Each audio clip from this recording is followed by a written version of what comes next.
Hey, what's going on? Jesse Dale here at Macro Missionary, and this was one of your all's questions, which I haven't been asked in a while. I used to get this all the time, so great question. And it's, what whey protein should I buy? And that's a great question, and what makes it a great question is there's so many options, and the supplement industry is a billion-dollar industry. So just like anytime you have that amount of money involved, you're gonna see scams and you're gonna see a lot of nonsense. So let's dive in. So whey protein, is a very, very biological, great protein. It's very quickly assimilated. A lot of pros to whey protein supplementation, particularly post-training or for athletes. It's got a high leucine content. So pure whey is a decent way to go. I posted a whey or a protein chart that kind of ranks the different types of proteins. So you can check that out on our Facebook page at Macro Missionary, but whey is right up there. It actually has a perfect score. So the three types of whey is the most common and the cheapest to manufacture is whey protein concentrate. So when you go to Walmart and your friend calls you and they're like, dude, Walmart's got these bags of fertilizer bags of whey protein concentrate for 19 bucks. You know, you got to go check them out.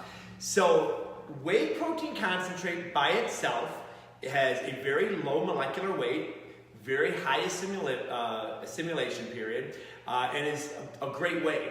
The problem with whey protein concentrate that you could run into is manufacturers can legally manufacture a big laundry bag or a big tub of whey, and it can be legally 80% lactose and milk sugars, okay, and whey is derived from dairy sources.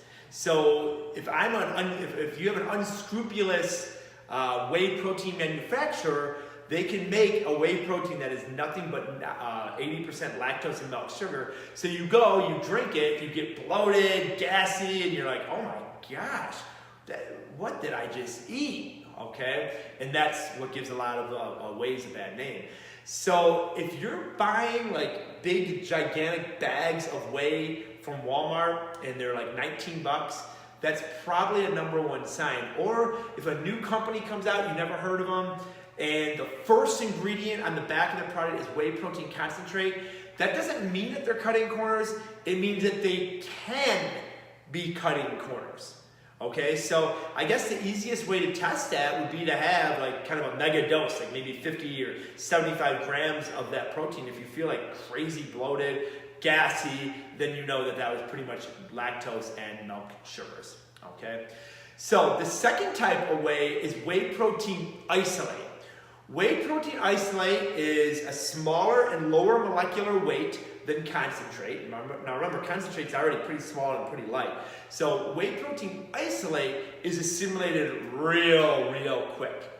And it gets its name whey protein isolate because what they do is they put it through a filtration process that isolates just the whey. So they're filtering out a lot of that lactose and milk sugar, okay? Which makes it about 90% pure. So if the first ingredient on a protein, the one that comes to mind is isopure, if the first ingredient is whey protein isolate, you know that you're going to be dealing with a quality protein. Now again, I just want to make this very clear. Whey protein concentrates manufactured by reputable companies like Beverly International or PE Science, their wheys are perfectly fine. I would not spend more to get isolates from them because their whey protein concentrates are sound. But if you're just not sure and you don't want to take the gamble, then you want to go with a whey protein isolate. Okay, and again, that can be up to 90% pure. Now, one of the things that happens in the isolation process is you do tend to get a lot of cofactors, enzymes, and so forth that are filtered out of that whey. Okay, I don't believe that to be a huge deal, but it is a deal. And then lastly, you have whey protein hydroslate. Whey protein hydroslate is basically enzymatically pre-digested. It is an extremely small molecular weight or molecular size and weight. And literally, I think I've at one point read research that it is absorbed directly through the gut tract. Like it doesn't even require digestion because it's already enzymatically pre-digested. Whey protein hydroslate is very, very expensive. It's very high in leucine, so it's an excellent protein source. I think it might be a little bit of an overkill. Again, you can get a good whey protein concentrate and be driving a Porsche. You know, do you really need to be getting the supercharged Lamborghini that a hydroslate offers?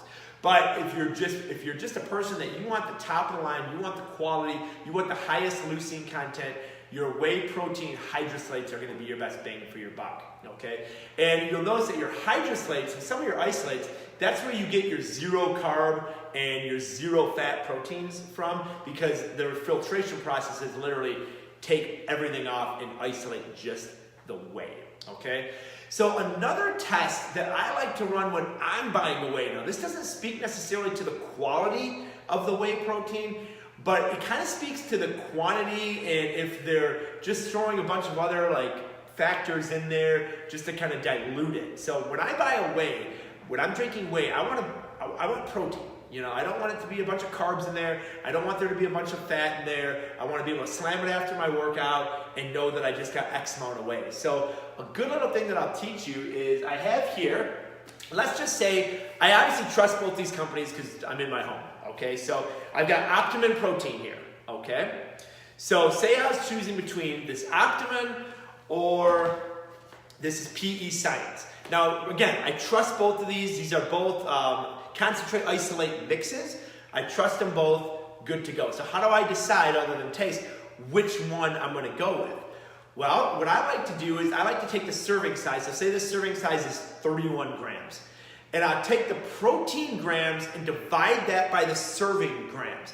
And that's going to tell me the percent that's actually protein in that particular scoop of protein. So, for example, when I do this with the Optimum, okay, this is 24 grams of protein for a 33 gram size. Okay, so a scoop is 33 grams. Of that 33 grams, 24 grams of that is protein. Okay, when you do that math, this is, I believe it's 72%.